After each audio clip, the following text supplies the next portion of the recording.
Dimitri carries himself like Alm or Eliwood do. He's a kind-hearted youth with genuine compassion for others. In the months leading up to Three Houses' release, all we knew of Dimitri was that he was a nice guy, just with a mysterious chip on his shoulder. Of course, we would eventually find out that whatever shadow he was harboring within him would see him becoming the eye patch-wearing, unkempt hair-having, murder-loving person upon seeing the time skip. The Dimitri hype train was off the rails at this point, and the big question that was on everyone's minds was simply, what happened to Dimitri? Fast forward to the game's release. With the game finally in hand, we'd soon come to find out for ourselves. Dimitri did end up being comparable to the aforementioned lords, but the line was quickly drawn. Where Eliwood's characterization lies in the reaffirmation of his ideals and goals in the face of turmoil, being Elbert's murder and Ninian's death, Dimitri's characterization lies in his involvement in a single event which caused a fundamental change in perspective and psyche: the Tragedy of Duscur. The assassination of his father, King Lambert, and Glenn, Rodrigue's firstborn son, and the alleged death of Queen Patricia. Dimitri, the sole survivor and first-hand witness of the gruesome deaths of his family and close friends, was forever changed. We meet Dimitri as he begins his time as a student at Garreg Mach Monastery, and over the course of Azure Moon, we see this young man go through 3 stages of how he views himself, his friends, and the world: the Academy arc, the War arc, and the Redemption arc. These character arcs are themselves observable in plain sight. He is initially understood to be a gentle but troubled soul. In the War phase, which for the purpose of this video is understood as Dimitri between chapter 13 and 17, he's sadistic, extremely violent, and unstable. And in the Redemption arc, he returns to form in hopes of liberating his people, ending the war, and atoning for his past sins. At the center of every characterization, however, is the Tragedy of Duscur. Witnessing the gruesome and horrific event firsthand had not only psychologically damaged him and brought about his psychosis, but it fundamentally impacted his outlook on life, views on justice, knighthood, politics, and mortality, to name a few. In this support science, I want to explore the 3 stages of Dimitri's mentality as he edges to the point of losing his grip on reality and his lifelong climb back when he goes over that point. At the center of this internal struggle lies 2 of Dimitri's most important values: the compassion for the living and the compassion for the dead. In this video, I will chronologically outline his journey, and in doing so, hone in on how all of the above mentioned values, especially the 2 I specifically mentioned just above, change and influence him.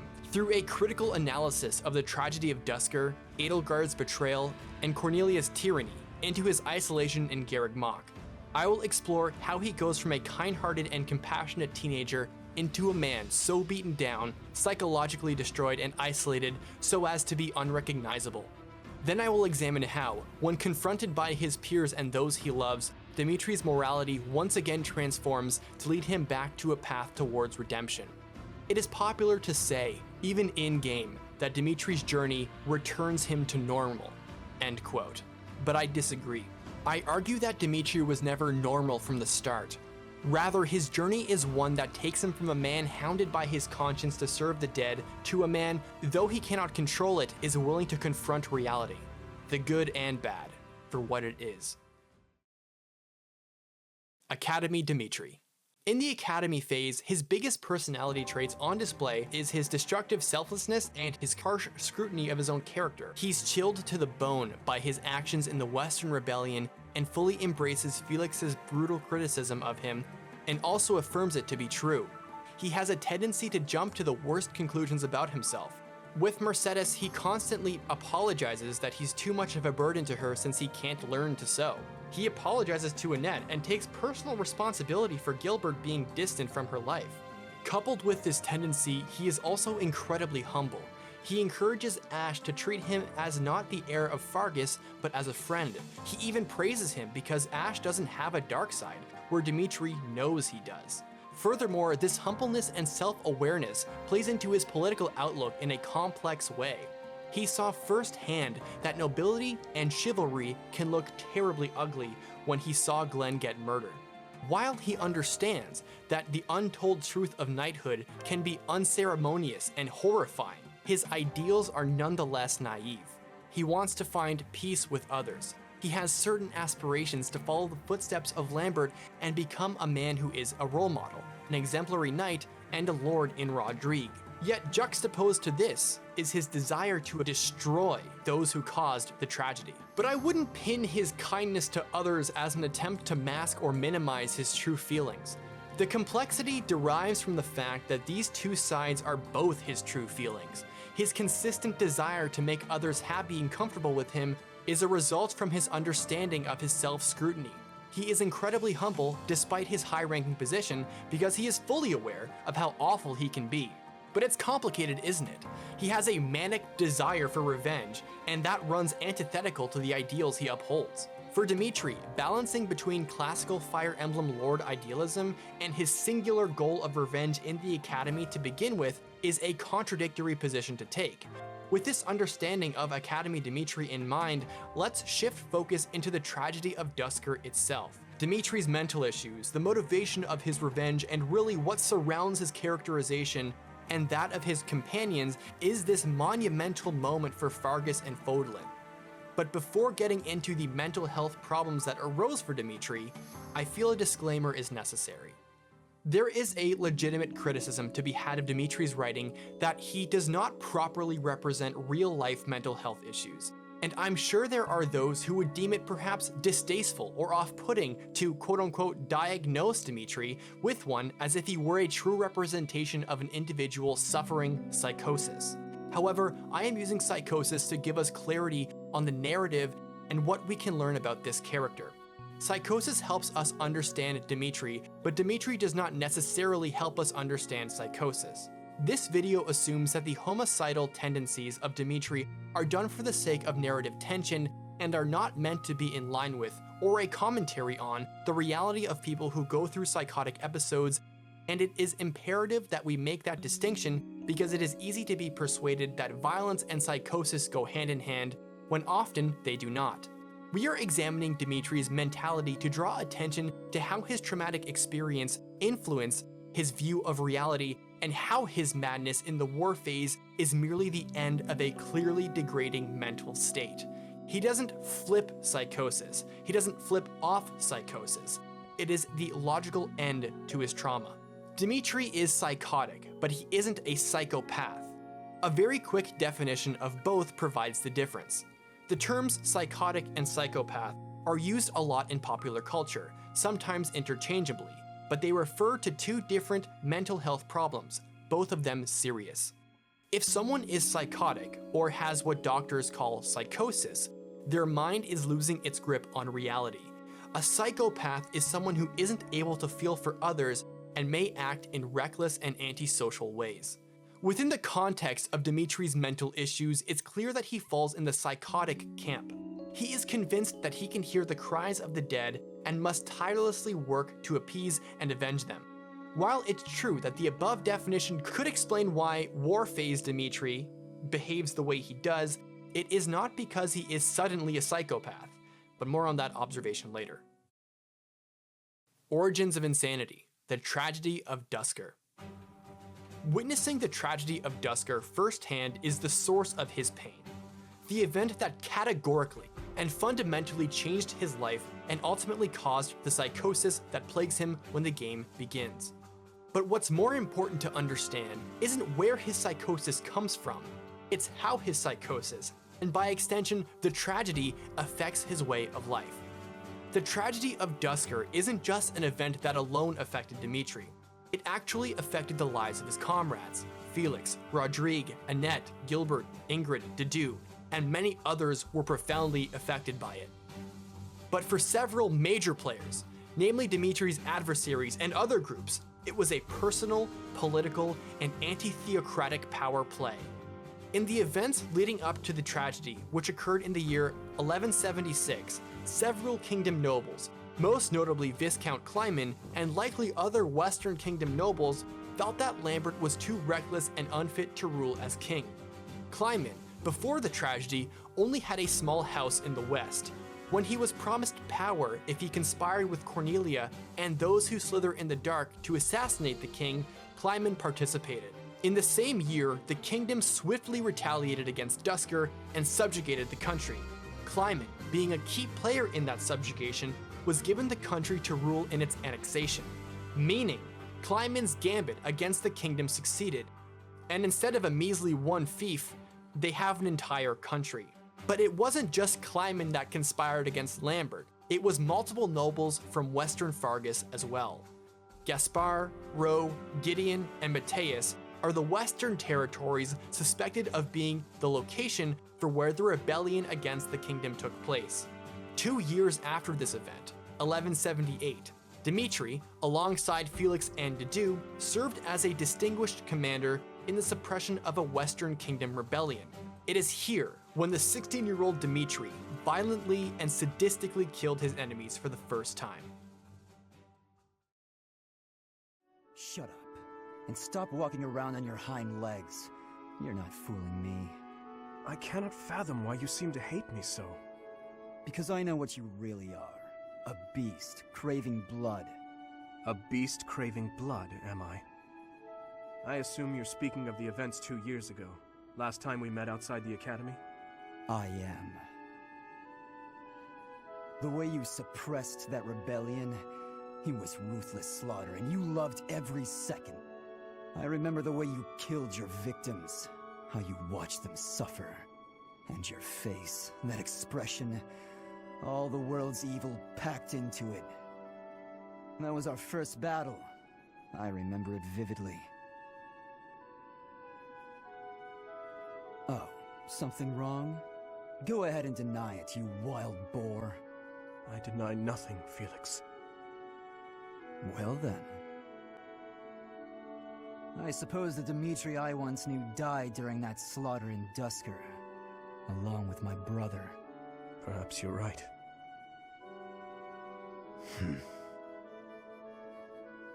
Hurry up and get out of my sight. I don't make a habit of talking to beasts.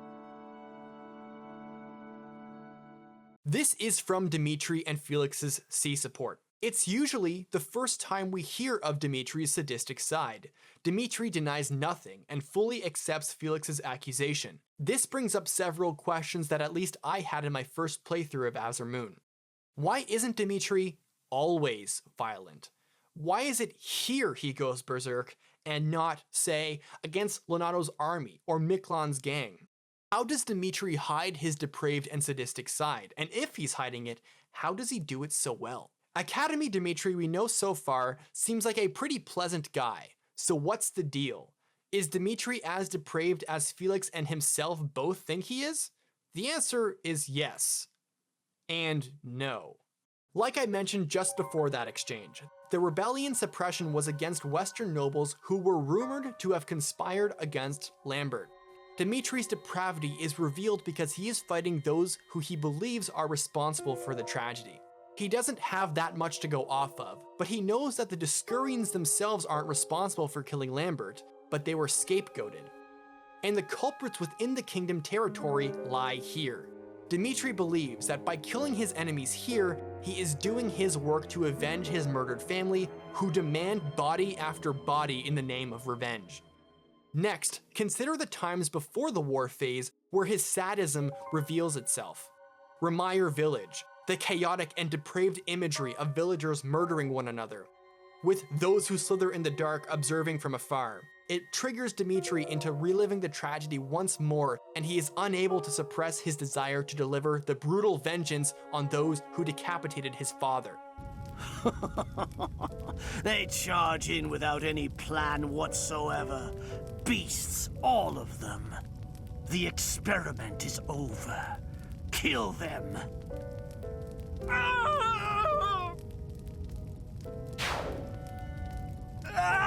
No!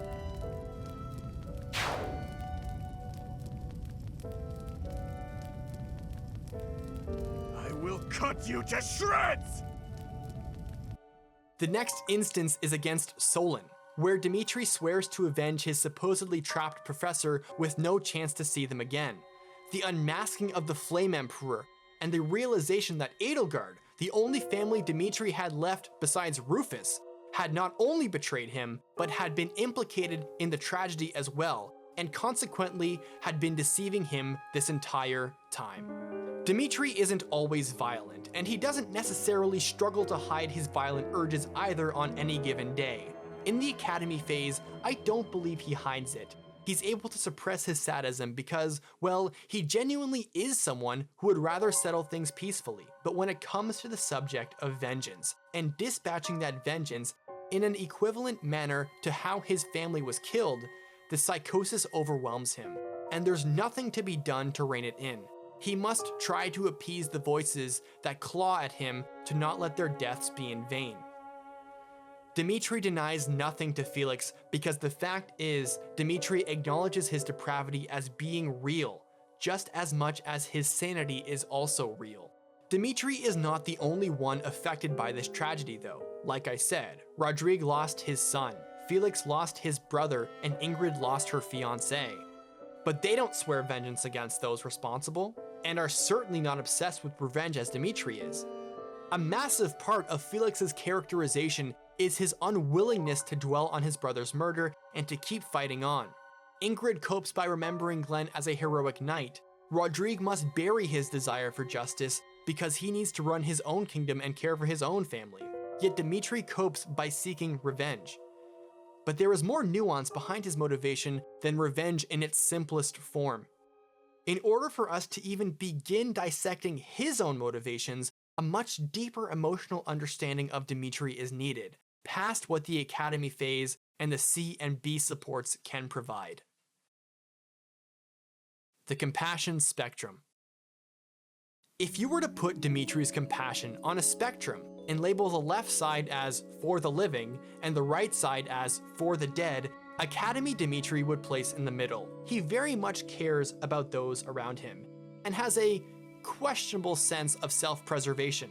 He is incredibly kind to others and careful not to offend them, and takes criticism of his person on the nose and generally aims to please. He doesn't have self-confidence issues, but his sense of self-worth is a work in progress. The day my father was killed, I saw the swine who did it. They were not of Duscur. I saw that, knew it beyond a doubt, and yet I was unable to prevent the massacre that followed.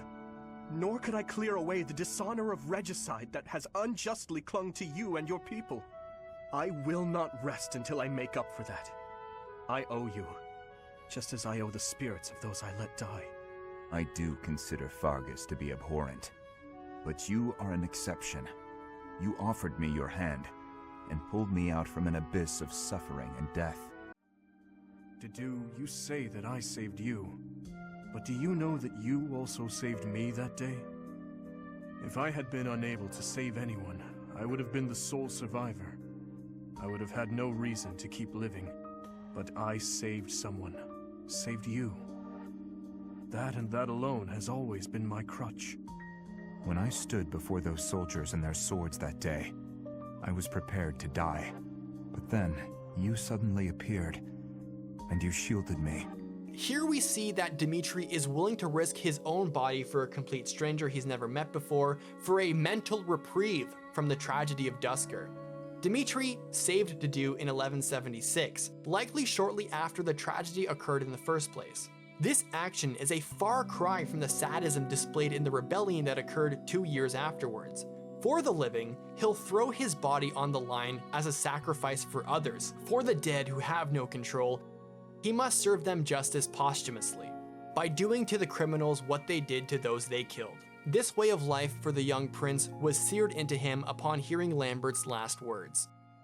I saw the same flames of torment just 4 years ago. In Duscur. Please, have mercy! The pain! Make the burning stop! Help me! Somebody! Avenge us! Those who killed us! Tear them apart! Destroy them all!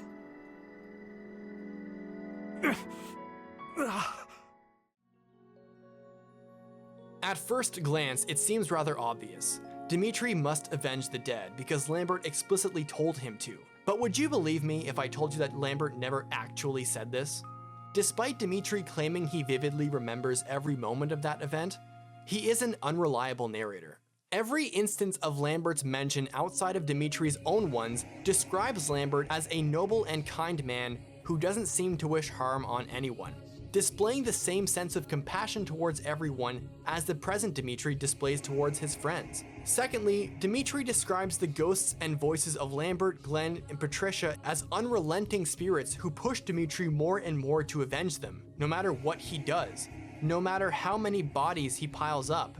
This runs opposite of how all of these characters actually are. Dimitri being an unreliable narrator about Lambert's death points out that the voices Dimitri hears in his head are not actually there. There are no souls in his mind torturing him. Avenging the dead is something Dimitri himself believes must happen because turning such heinous injustices into justice is heartfelt, even if it is with extreme prejudice. The voices are how his mind makes sense of that and how he can justify such a belief to himself. He is not the one saying that everyone must die. It's the souls of those killed unjustly. Therefore, it is compassionate and right to do this, even if it hurts his allies and himself. The dead cannot fight for their cause, so it falls on the only one who can. And he must deliver that justice in the same way the opposite was delivered. As if the only way to bring balance to the imagery of Lambert's severed head is to return the favor with Edelgard's. It is Dimitri's desire to help those in need that forces him to fight for his dead family and friends and grant the vengeance that they desperately cling on to him for. Throughout the year at the Academy, this relatively equal balance shifts more and more to a deteriorating sense of self-control, self-preservation, and empathy for the living. He develops headaches seeing Remire Village burned. He disregards Byleth and Dedu's concerns and instead spends more time alone by sneaking out late into the night to try to get evidence of wrongdoing. He has delusions that those voices truly are the souls of those who died at Duscur, and is hearing them more often than normal. Lastly, he starts having extremely violent and emotional reactions to Solon and the Flame Emperor than should be called for. Deny it as he might, but over the course of the year, the prince's mind starts to lose its grip on reality, with each successive relapse becoming more extreme. In reality, it was only a matter of time. The reveal of the Flame Emperor was merely the final push. Edelgard's treachery is the moment where Dimitri's thirst for revenge becomes all he desires. This reveal is the last major revelation Dimitri experiences throughout his Academy phase journey for revenge. The thing is, Edelgard being the Flame Emperor isn't what causes his complete mental breakdown in the beginning of the war phase, but it does set the stage for it. While Dimitri is adamant that Edelgard is now responsible for the tragedy, even though he has no proof, Edelgard nonetheless becomes his target for brutal vengeance for his family. However, the Flame Emperor was seen with Talus prior to this, and he heard the Emperor condemn his actions. If nothing else, she is playing accomplice to the tragedy, which Dimitri himself asserts earlier in the Academy phase. While Edelgard may not be the murderer Dimitri thinks she is, and may not agree with those who slither in the dark, the fact is she is complicit with their crimes at Duscur and their ongoing evils. Add on to that such a treasured family member, a source of Dimitri's happier times, knew all along who caused the tragedy and did nothing, completely betraying Dimitri's trust, and reality even was too much for him to manage. Is this some sort of twisted joke? As famous of a line it is, signifies the hardest relapse into Dimitri's depraved side. But this moment is not what brings Dimitri into the long-term psychosis seen in the war phase. It's what comes afterward. Dear Faerghast, greetings! This is Dimitri Alexandre Blaiddyd. I just wanted to say that I'm really quite enjoying your presentation about me thus far. It is certainly pleasing to my eye. You ought to visit the kingdom sometime and show it to the rest of us. I'll have you know that I have in fact liked this video and clicked subscribe as well, and I do hope you continue with this series. Sincerely, Dimitri Alexandre Blaiddyd, King of Faerghast. P.S. I like your name. It sounds an awful lot like Faerghast. Was that intentional?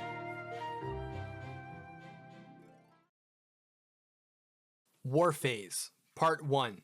5 Years of Hate. Finally, after a half-decade of torment, it happened. I found him. I fear his deep hatred, and the weight of his solitude have consumed him for far too long. We must bring him back from the edge on which he stands. This is a line uttered by Gilbert in chapter 14. While grateful to see Byleth and Dimitri alive, Gilbert is heartbroken at what the prince has become. Dimitri has spent 5 years escaping the grasp of the Empire and 5 years ruminating on his vengeance against Edelgard. Interestingly, because of the multiple paths to take in Three Houses, Dimitri's fate after the assault on Garreg Mach plays out differently. Finding the distinctions between them helps us understand how this isolation has destroyed Dimitri's mental state. In Crimson Flower, Dimitri does not spend years in solitude, and instead, Rhea and the Church and Knights of Seiros find refuge in the kingdom. With Rhea and the Church able to support Dimitri in the aftermath of the Flame Emperor's reveal, Dimitri is eventually able to rein it in and rule the kingdom with Rhea alongside him. So it isn't the Flame Emperor reveal itself that is the straw that broke the camel's back. Azure Moon, of course, plays out differently. After the Empire destroyed the Church, Dimitri was imprisoned for alleged regicide against his uncle Rufus. This was a setup by Cornelia to gain complete control over the kingdom, which would be now called the Faerghast Dukedom and serve Edelgard. Dedue secured Dimitri's escape from execution, and in time, the exiled prince is left alone to ruminate every single day on his singular goal of revenge against Edelgard. Dimitri in Verdant Wind plays out similarly, but I will highlight this later. Part 2. All Love Lost. Earlier I talked about the compassion spectrum, where Dimitri's affinity for compassion lies as it wrestles between caring for the living and the dead. Upon being discovered, it is learned very quick that this isolation has severely skewed Dimitri's compassion away from the living. What's more is Dimitri's own self-worth has been even more diminished, and he merely views himself a pawn for which the dead possess. Dimitri is nearly entirely contemptuous for the living and has no patience for them. Your Highness, I have been following news of your whereabouts for a while now. I am relieved to have finally found you. Do not call me that. I am not a prince, but a walking corpse. I understand feeling impatient, Your Highness, but patience is key at a time like this. If we fix up our base, it will improve morale, which will be sorely needed as we... Fools.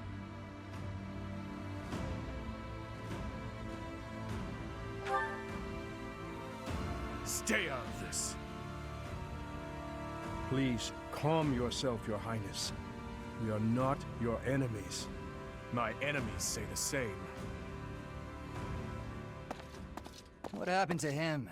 It's like he's a completely different person. When Gilbert says the way he's behaving, it's as though he's being haunted by some unseen force, he's not exactly wrong. Dimitri suffers at the whims of the voices he hears, and it falls on him to carry out their wishes, and this perspective generally compels him to act in their interests. However, even at the beginning of the war phase, Dimitri does show glimpses of something resembling the values he held onto before. Included in the list of people he must fight for are still the weak and the defenseless. While he deems himself as more or less dead, and someone who would willfully come down to the rat level of thieves and brigands, he would do it if it meant stopping their injustice, as if to say he's delivering their karma. So this is all to say that even though he fights to avenge the dead, he also fights to avenge the weak and defenseless. These small pockets of a more compassionate side of Dimitri can come out, but as we will soon see, it's as if Dimitri himself doesn't believe he deserves to have this acknowledged, even from his own mouth, or from anybody else. What is the meaning of this? The Dimitri you once knew is dead.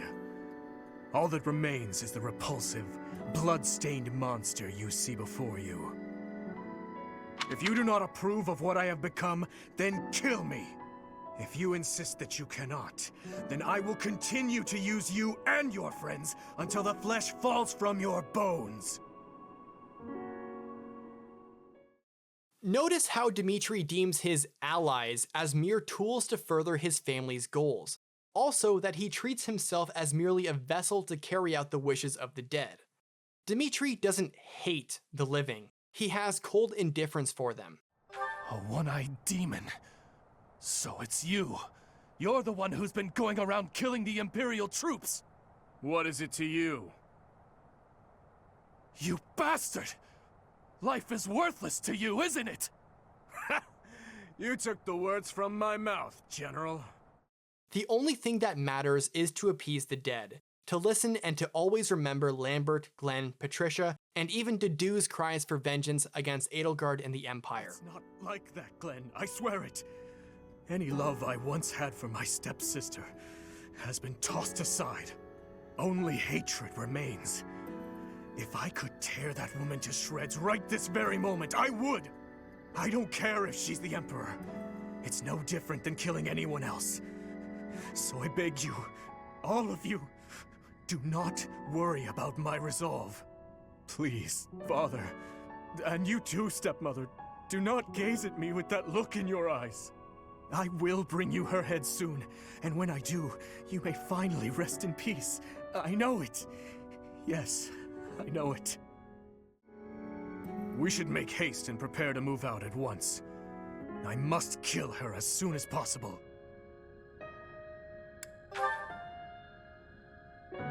We have no time to leisurely set up camp. If I must, I will go by myself.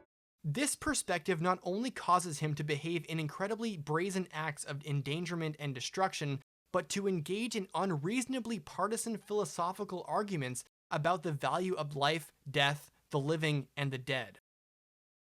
Or now that your life is at its end, will you hold to the lie that your hands are not stained red with blood? This is war. I did what I had to for the Empire, for the people, for my family. So, you are piling up corpses for the people and your family. And I am doing the same for the salvation of the dead. After all is said and done, we are both murderers, both stained, both monsters. You're wrong. Am I? This is war. Every last one of us has lost someone we care for. But we all choose to suppress our anger and grief and go right on living. Do you know why? That's right. All the boar is accomplishing is stacking up more corpses. Tell me, Felix. If the dead are beyond reach, is it not also pointless to mourn or even bury those who are lost?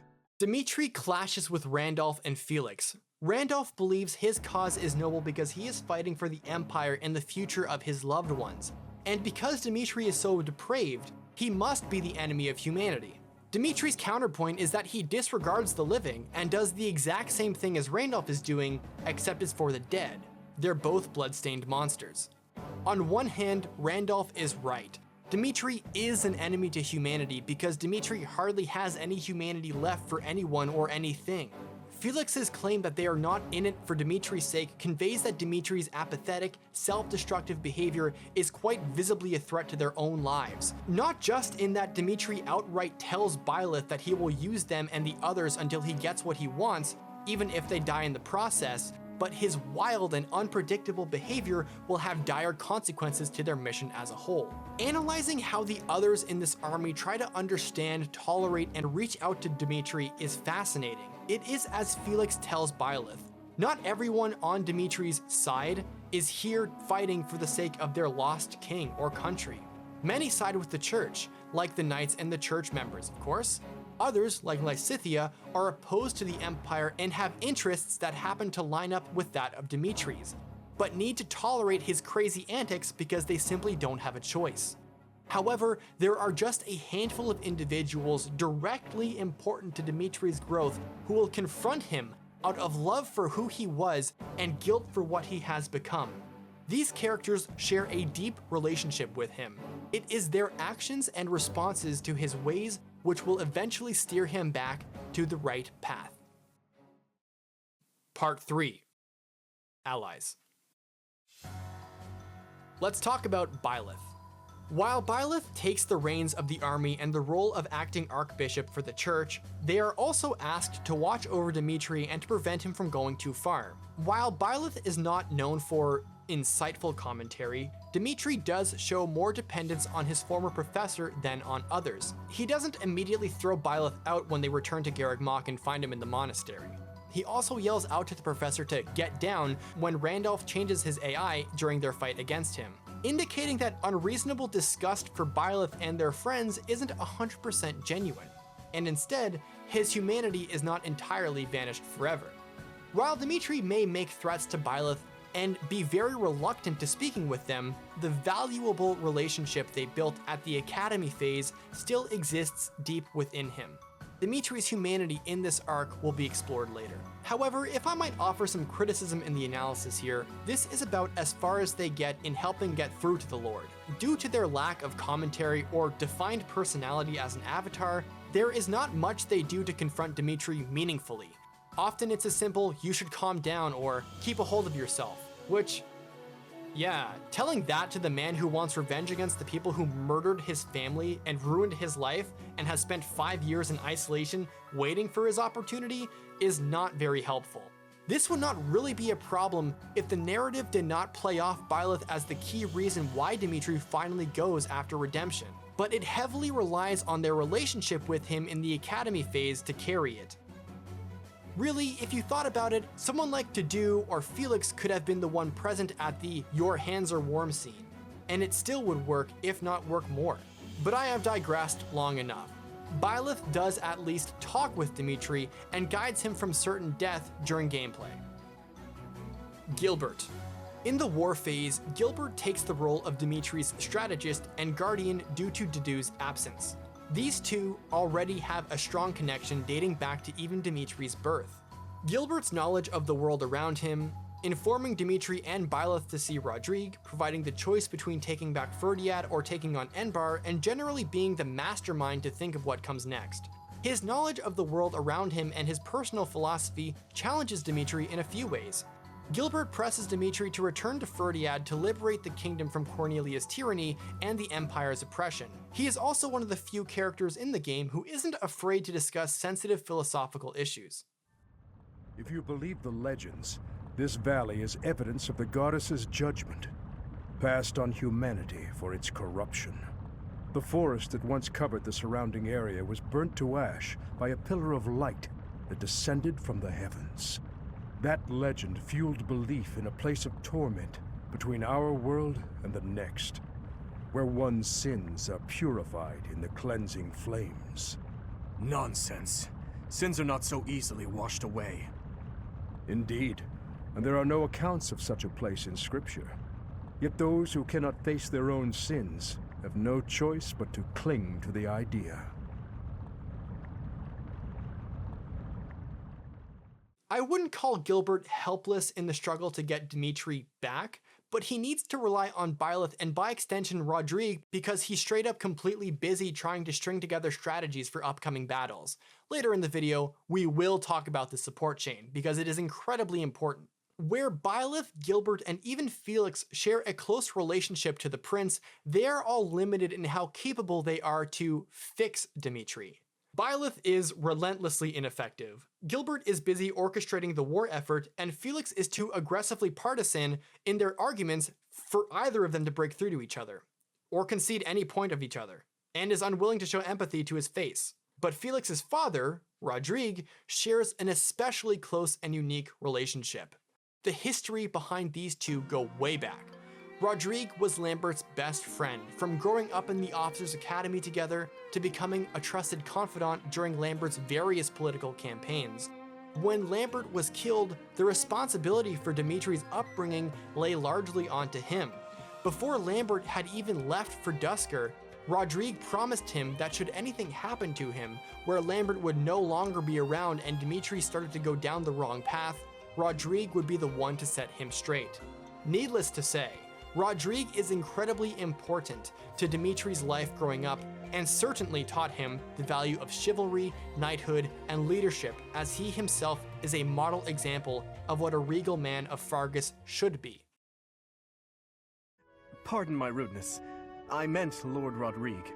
He is my father's old companion, and the father of Felix. On the occasions he would visit the capital, he'd take me out hunting or on long horse rides. While Dedu is like a brother to me, Rodrigue is more like a second father. It might sound ridiculous, but he's the kind of man I hope to become one day. Someone who helps others. Someone who can reach out and save a lost soul. In Chapter 15, Rodrigue finally reunites with his adoptive son.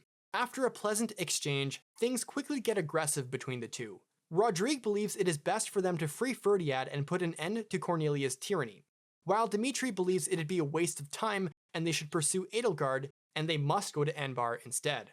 Ultimately, Dimitri's word is the rule, and despite the kingdom's people being in dire straits, they decide to pursue the Empire head-on. The discussion gets heated. Your Highness, Faerghast is in a terrible state right now. The tyranny is unbearable, and so the rebellions are endless.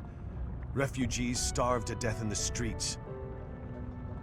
If I may speak freely, Your Highness, we should change course for Faerghast and take down those traitors before we embark to Anbar. There's no time for that. We must annihilate Anbar before all else. Think this through. I understand wanting to destroy the Empire and the Emperor. I want that so much it hurts. But which is more important, the dead or the living? Silence! No, Dimitri. You will hear me out. Are you asking me? Asking the dead to forgive that woman? No, I would not ask that of you. What I am asking is that you allow us to prioritize the kingdom capital over the imperial capital for now. As Lambert's close and trusted friend, I am confident that he would have advised the same. Do not dare to put words in the mouths of the dead. They are your words alone, even if you borrow their lips. Until I offer up that woman's head, Father will remain a slave to his lingering regret and hatred. Even now, he suffers. It is ceaseless. As we waste time with idle chatter, his suffering continues. You are my king. Our king. Wherever you lead, we will follow. But Your Highness, there are those who take up their sword in the name of revenge and yet along the way, lose the strength and composure to follow through. You would do well to bear that in mind. The value behind this exchange is twofold. This entire conversation shows us that despite Dimitri's apathy towards, well, nearly everyone, he respects Rodrigue. And at the end of their dispute over Lambert's wishes, he calls him a friend after he gives the Edelgard to him. An extremely compassionate gesture that Rodrigue had to struggle to obtain in the first place. Secondly, Rodrigue's words are foreshadowing for what is to come. There are those who take up their sword in the name of revenge, and yet along the way lose their strength and composure to follow through. You would do well to bear that in mind. What is implied here is that Dimitri's fixation on revenge will begin to crumble and he will lose sight of his purpose. Dimitri reacts to this by looking down and saying nothing. The truth is, Dimitri doesn't disagree and internally knows Rodrigue to be right, deep down. Rodrigue's introduction and statement marks the impetus of a slow and gradual decline of Dimitri's value in his self-ascribed singular purpose in life, his revenge, as well as his contempt towards the well-being of himself, his allies, and even his enemies. In other words, Dimitri is returning to the center of the compassion spectrum. Part 4. The Diminishing Flame. On their way to Anbar, Dimitri squares off against Imperial soldiers led by General Ladislava, alongside Lorenz, who is leading the faction of the Leicester Alliance siding with the Empire, as well as Lord Acheron. Before the battle, Dimitri has yet another ideological clash with his peers, this time opposing Felix and Byleth. Byleth fails to prove a point against Dimitri, and Felix aggressively chimes in, but the argument itself doesn't get very far. Dimitri will always argue in favor of the dead's voice and vengeance, where Felix refuses to acknowledge his point and instead insists that avenging the dead is an arbitrary task. Felix doesn't believe that we should be consumed with revenge for fallen loved ones, and Dimitri makes a counterexample that people do take the wishes of the dead into consideration when we mourn them and have them buried. Felix dismisses him, but not necessarily because he disagrees entirely, but because Dimitri is so far gone that arguing at this point is completely useless, and he gets frustrated that he and his peers need to constantly deal with him and try to rein him in. Felix also foreshadows Dimitri's downfall, warning Byleth that this entire operation is a ticking time bomb for disaster. Look no further than Dimitri's monumentally undignified end in Verdant Wind. Ultimately, nothing that anyone says to Dimitri is able to truly rein him in. Gilbert and Rodrigue don't seem to have the vigor or time to engage with him at this level. Byleth can only helplessly try to get him to calm himself, and Felix can only get so far arguing with him. It all seems hopeless, except in the very same chapter, Rodrigue's and Felix's forewarnings are coming to fruition. Several important things happen after the battle at the bridge, beginning with Dimitri's end map quote saying, "It's all a farce," in a melancholic tone instead of his usual manic ravings. This quote is then expanded upon in the ending cutscene as Byleth asks if he regrets killing them. Idiots. Embracing death for the sake of that woman. Truly foolish.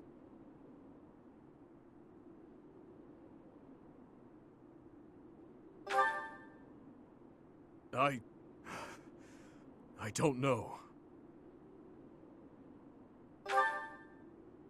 They were just beasts with human faces. I had no choice but to kill them, and so I did. That is all there is to it. I believe it is true that Dimitri doesn't regret killing them, as it was necessary for them to survive and continue. But what is happening is that Dimitri is becoming less apathetic to the living. He questions the motives of the soldiers instead of outright ignoring them, and hesitates when he said he had to kill them. Dimitri believes his purpose in life is to avenge the victims of the tragedy of Duscur by stacking up as many bodies as possible. To view the living as mere tools for his goal is necessary to keep going. There are two other key moments in chapter 16 which point to Dimitri's humanity. If Dedue's paralogue in the Academy phase was completed, he will arrive in Mirrodin as a reinforcement. The following exchange occurs directly after the battle. I want to behold the moment your wish is finally granted. Dedue? Of course. And in exchange, I ask that you swear something to me here and now. Do not ever throw your life away again. Understood? Your Highness. Understood.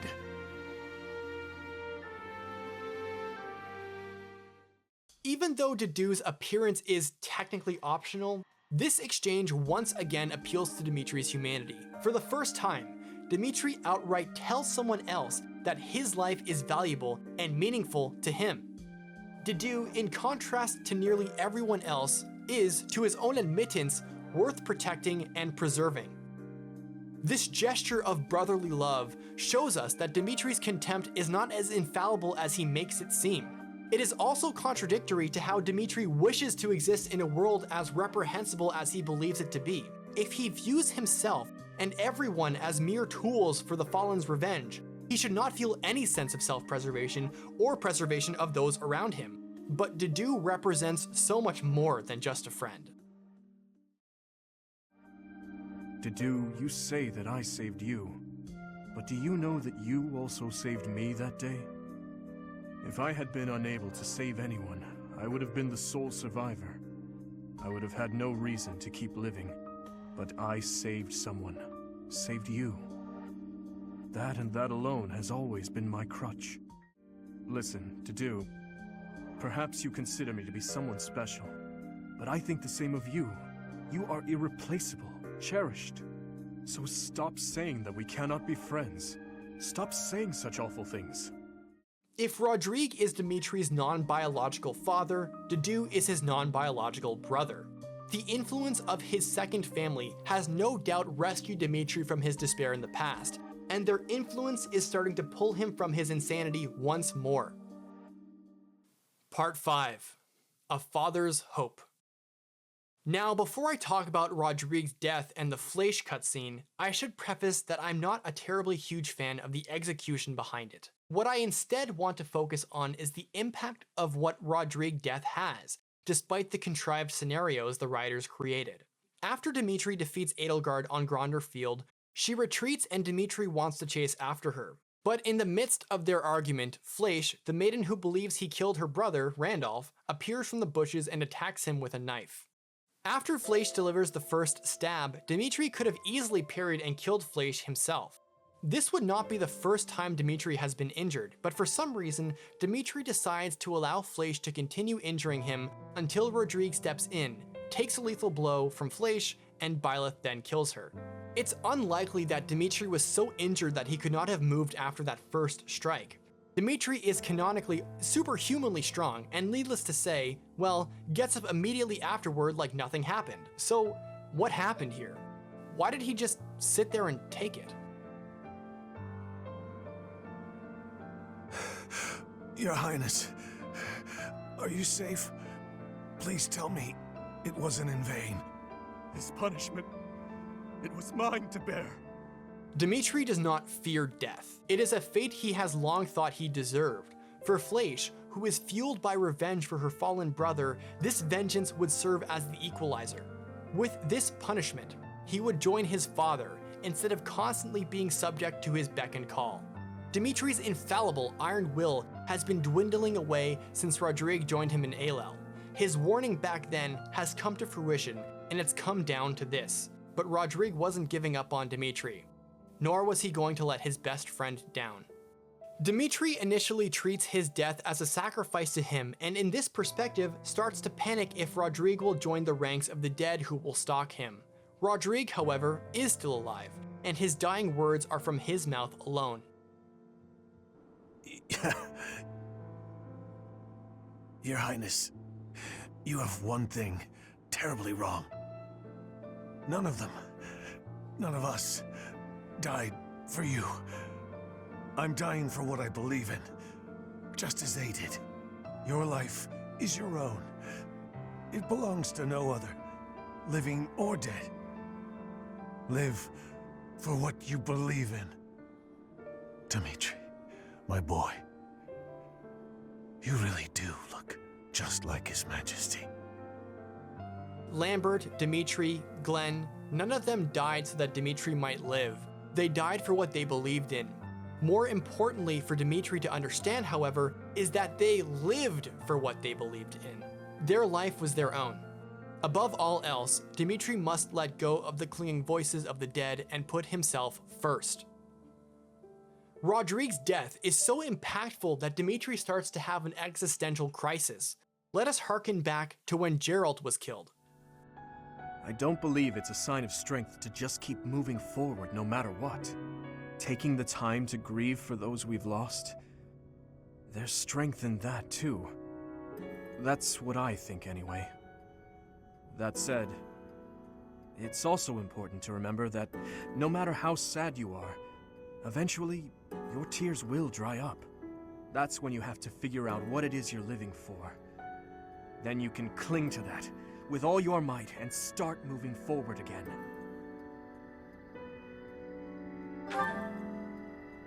"4 years ago in Duscur, I experienced the same pain you're feeling now. My father was the strongest man I knew, someone I loved and admired deeply. That day, he was killed before my eyes, his head severed clean off. My stepmother, the kindest person I had ever known, left me behind and disappeared into the infernal flames. Everyone who I considered precious, my family and my closest friends, I couldn't save any of them, not a single one. Now, the burden of the work they left behind falls on me. I must ensure they have no regrets. That's my duty as the sole survivor of the tragedy. It's a heavy burden, but accepting it gave me the strength to pick myself up off the ground and start moving again. Start living again. Geralt is gone. So what will you do now, Professor? What must you do? Look deep in your heart And I'm certain you'll find the answer there. Indelible and inescapable. If Dimitri is to swear by his own advice back then, it is clear that he feels very weak right now. He is trying to bury his emotions and his desire to liberate himself from his survivor's guilt. He is trying to keep moving forward with vengeance, no matter how disconnected from that goal he really is. But if he accepts his true feelings, he no longer has a purpose in life, until Byleth tells him, Those who died with lingering regret, they will not loose their hold on me so easily. But you seem to have all the answers. So tell me, Professor. Please tell me.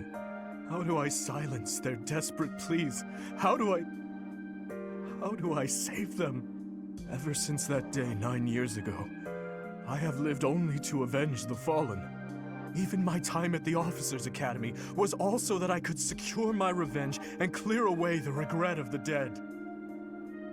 It was the only thing that kept me alive. My only reason to keep moving forward.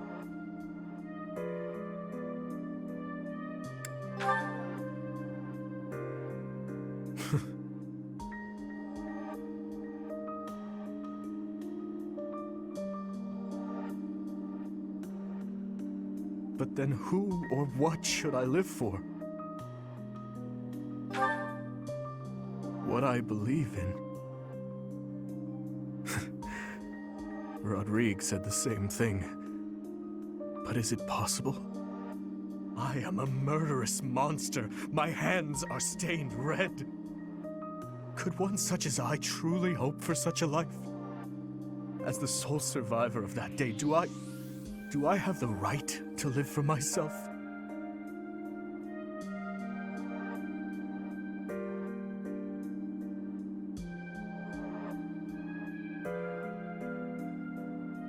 Your hands are so warm. Have they always been?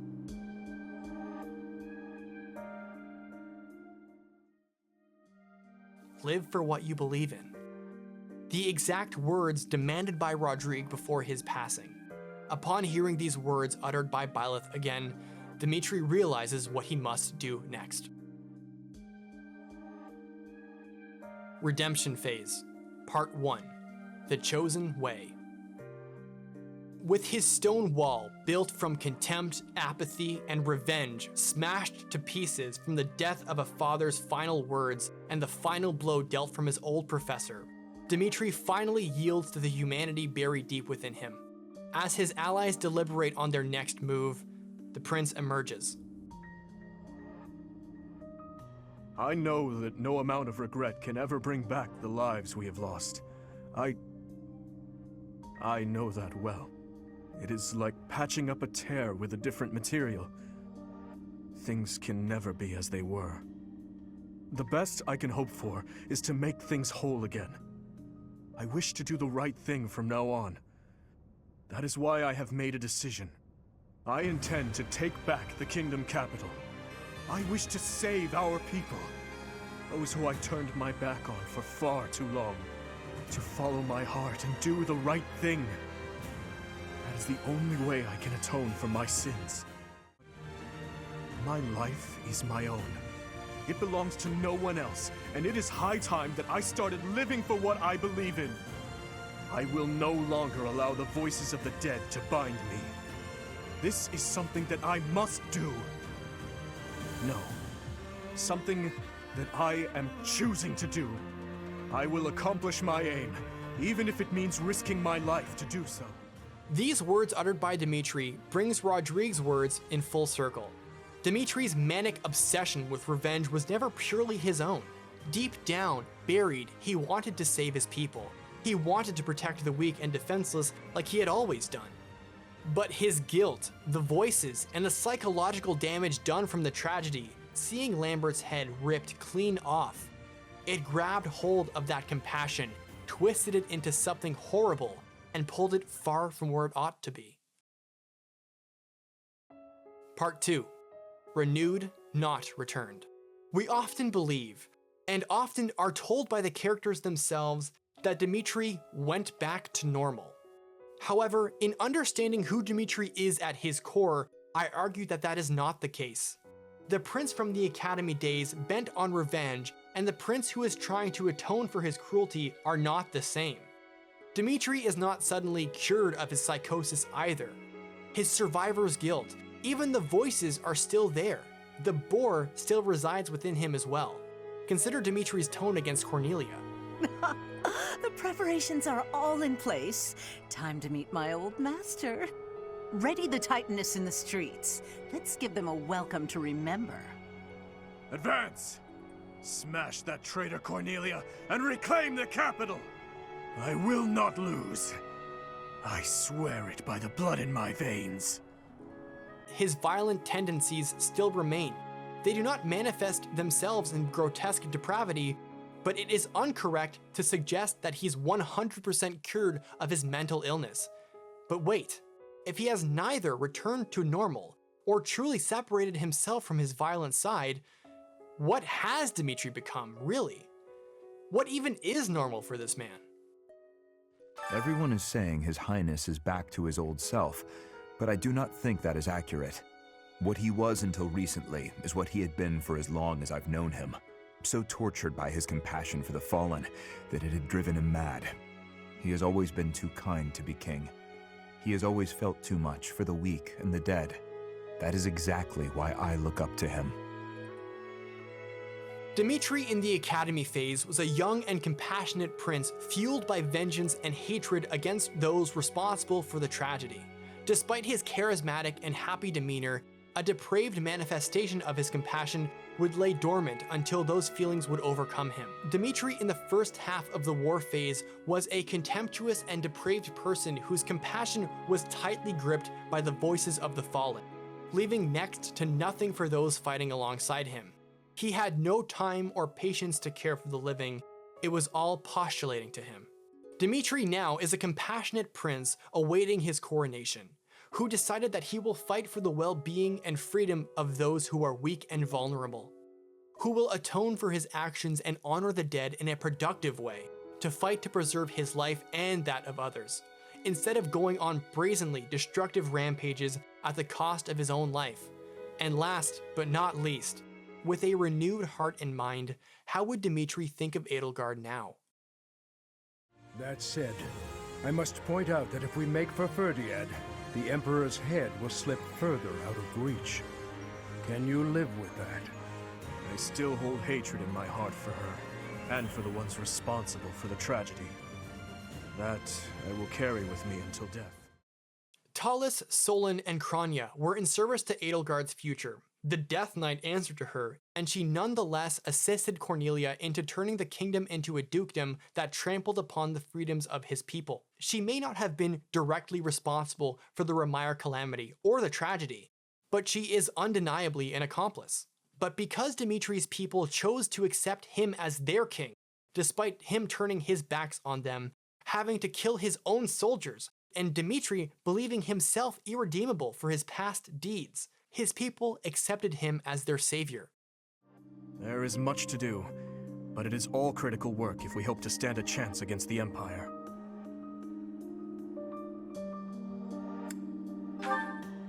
Yes, I am well aware.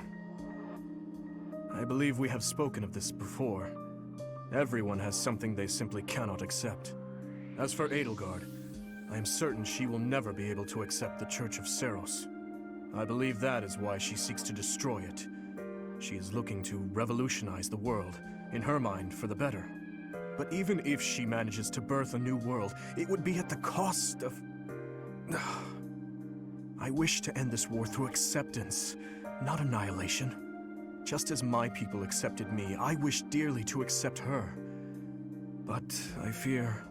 Dimitri looks at Edelgard still as an enemy, but he no longer sees her as a monster who must die. With this clarity comes the chance to speak with one another, not about who is responsible for the tragedy or what she's done in the past, but a conversation in hopes to settle this war through peaceful coexistence. At this point, Dimitri has all but won the war. They reclaimed Faerghast, absorbed the Alliance, and are knocking right in front of Enbar's doorstep. This is an olive branch to spare Edelgard's army and even herself. Sadly, while the discussion at Enbar ends up being a philosophical clash about how this war should end and how people should be governed, their conversation ends relatively amicably. There is only one thing left to do: end the war once and for all. Dimitri is ready to kill Edelgard for the sake of peace. In their final clash against each other, Dimitri once again tries to reach out for Edelgard's hand, only to have his kindness backfire in her last-ditch effort to kill him. Despite saying he has no compassion for her upon seeing her hegemon form, he still believes that Edelgard herself could be redeemed, but that is not the case. Dimitri finishes this war by killing Edelgard, with the very same gift given from Dimitri to encourage the young woman to carve a path for what she believes in. It is used to sever their relationship. And the act of leaving the dagger behind serves as Edelgard's path coming to an end.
Part 3. Atonement.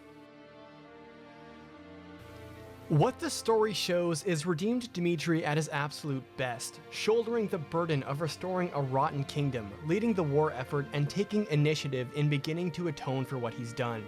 Upon such an epiphany, he once again begins to connect with his allies.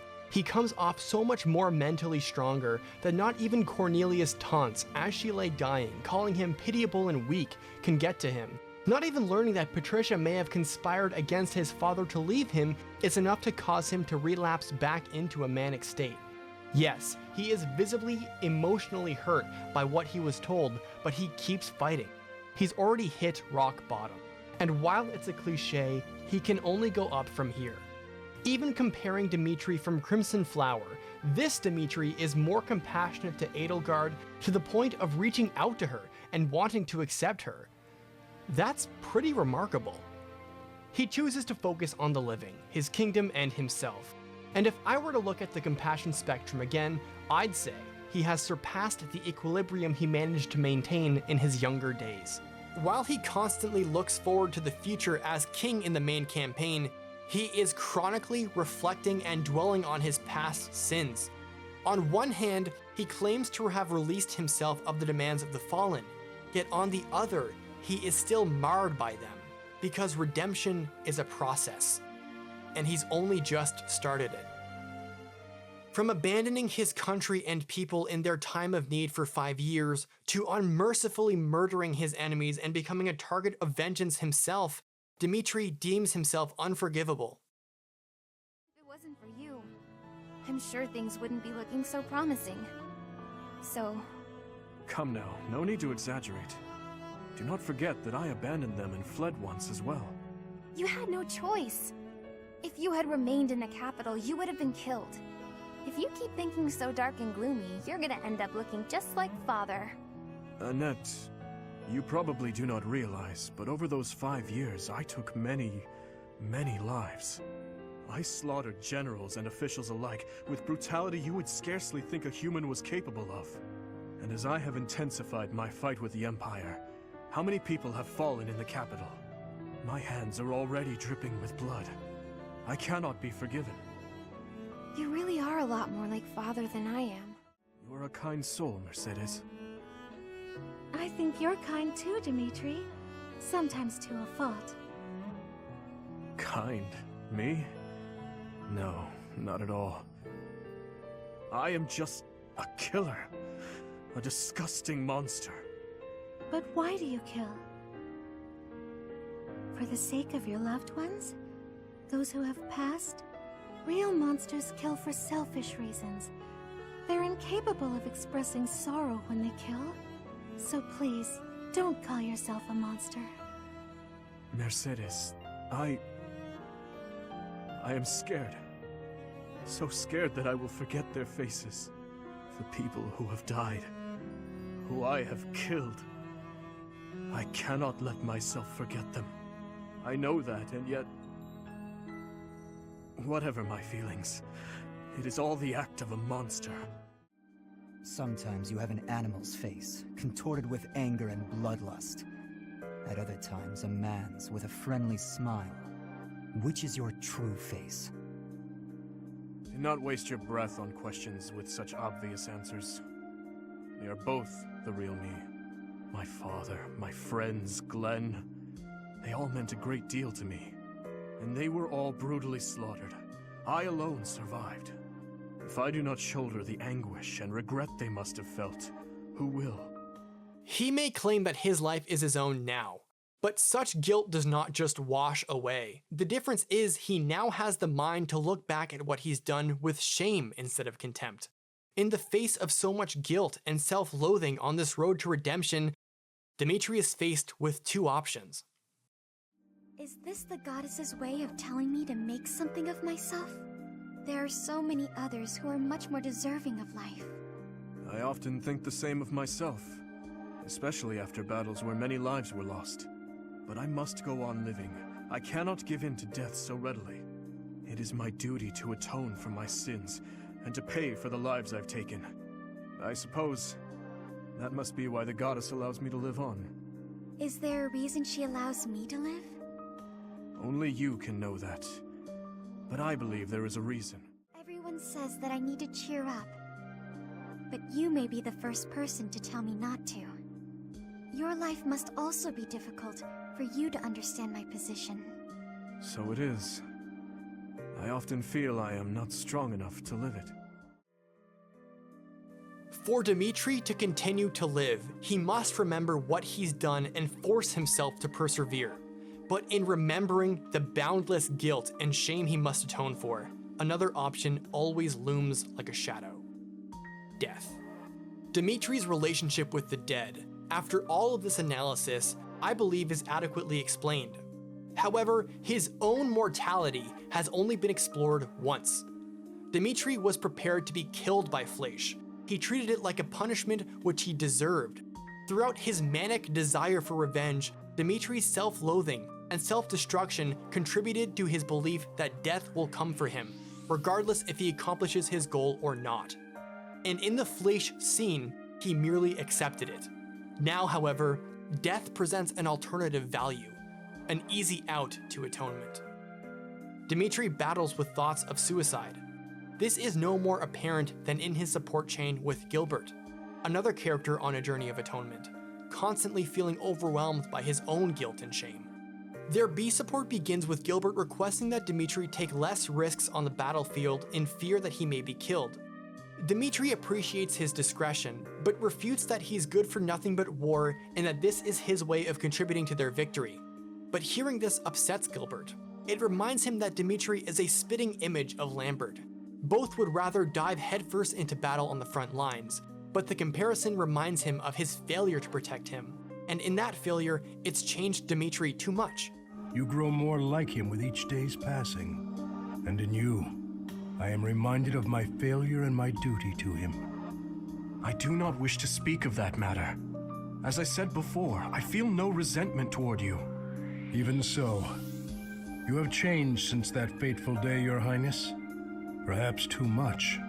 I worry that in your pain, you have locked away your true feelings. Your passion is dulled, and your vigor faded. You want to hear my true feelings, Gustav? Then let me ask you this. Why did you save my life that day?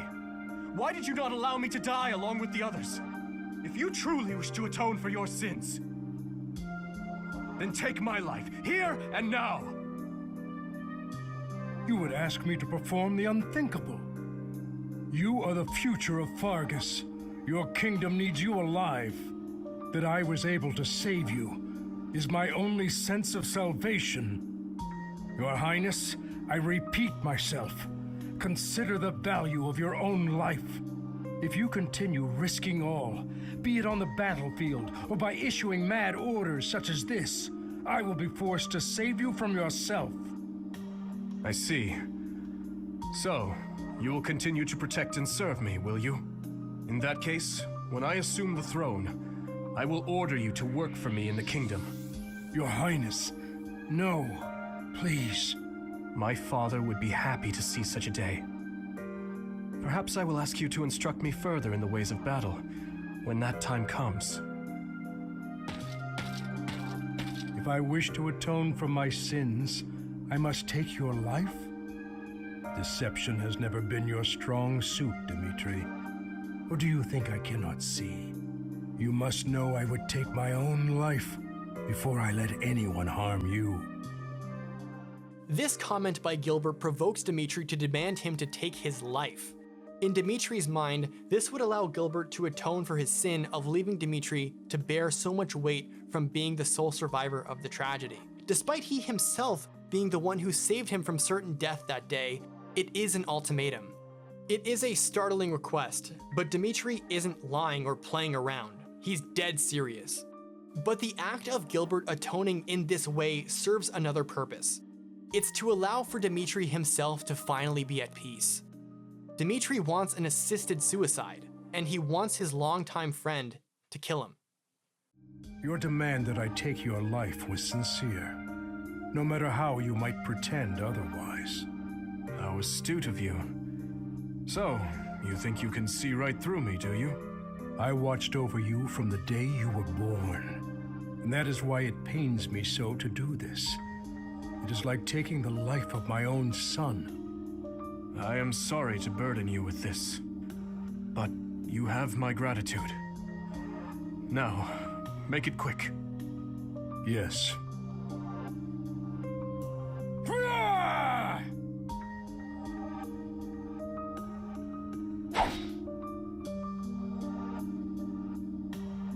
You really are a cruel man. You believe death will bring an end to your torment? That is nothing but an act of cowardice. No matter how difficult, no matter how painful, your duty to your people is to continue fighting. Even if those who have died, the many whose lives I have taken, would rather see me dead? Many pray for your death. However, there are far more who need you here, alive. In Faerghast, in the monastery, in this army, and here, standing before you, to serve you, to bear your torment alongside you. That, Your Highness, is my atonement. Dimitri wanted to die here. He even thanked him for doing this. Perhaps he believed that he couldn't do it himself, so he wanted someone else to. And Gilbert was the only one who could logically do it for him. He really did come that close. But Gilbert teaches him an important lesson. A quick, painless death may bring an end to his torment, but it is cowardly, and Dimitri has a duty to his people. Look at my hands. They are shaking. When I saw your sword swing before my eyes, for the first time, I did not wish to die. Many times I have felt that I cannot afford to die. But this was the first time I truly feared the prospect. Tell me, Gustav, is it really right for me to live? It is, Your Highness. It truly is. Thank you. This is Dimitri at his most vulnerable in his redemption arc. Despite knowing that he has a duty to his people to protect them as well as the passion and drive to serve as king, the despair endured from his past experiences and actions are such that they will never leave him behind. He mentions here that he did not wish to die, showing us that these are feelings he battles with often. At the same time, he admits that he cannot afford to die either, showing us that he must do his best to persevere. And ultimately, he honestly doesn't know if he deserves this atonement and redemption in the first place. The young man is torn between feelings of life and death. Sure, Dimitri needs to defeat Edelgard and the Empire, and of course, he needs to rule over Faerghast and reform the husk of what this kingdom has become. But he isn't afraid of these things. His biggest enemy of all is himself. But really the point, and really what he needs to know, is that he does have a reason to keep on living. The point of his redemption is not about him making things up and finding reparations for the lives he's taken. What he must do is become a brand new Dimitri, accept how compassionate he is, and turn that compassion into strength. And that's how he will become a great king. Final part, looking to the future. I don't think many people, if anyone, expected Dimitri to be such a departure from how we've come to understand and even accept the traditional young, charismatic, and well-intentioned teenage lord in Fire Emblem. But Dimitri is truly a nuanced take on this archetype. At the center of this nuance is the Tragedy of Duscur, a catastrophic event for Faerghast, Fodlan, and Dimitri especially, where the buck may stop at overcoming some militant force which drove someone like Marth away from his home. Dimitri must not only take back his kingdom, but he must choose, above all else, to accept himself. Yet, despite the young man coming so far from the depths of despair into a man who is trying his best to atone for his inhuman actions and repent for the lives he ripped away for the sake of vengeance, he is never truly free from the grasp of his loved ones.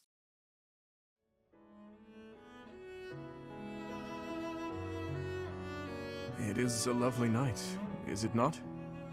How many years has it been since I was kept awake by hopes for the future, rather than by nightmares of the past? I have had the same nightmare for 9 long years. A nightmare in which I am constantly tormented by those who have died.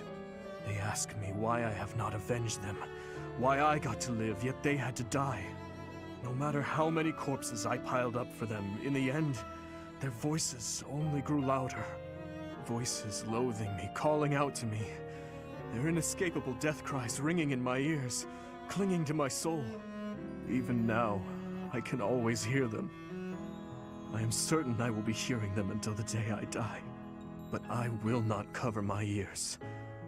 I will go on living, and their voices will serve as a warning. As a king, and as a wretch who claimed countless lives. I will build a kingdom where the people can live in peace. I am sure she would laugh and call such talk foolish. But I wish to change this world in my own way. When you go down this path of atonement, you're not going to feel satisfied with yourself if you're atoning for the dead. You can never truly turn back the hands of time, and you can only move forward. Dimitri, however, can atone by accepting himself, to take that fierce compassion he's always had and harness it to become newer and stronger, not just back to normal. And through that strength, he is able to do amazing things. He improves the living situation for orphans, improves foreign relations, and even institutes a new form of government with a parliament to hear the voices of his people. Dimitri's epilogue is a happy one, and he's happy too. And after all of this, after all that's said and done, if you ask me, he deserves it.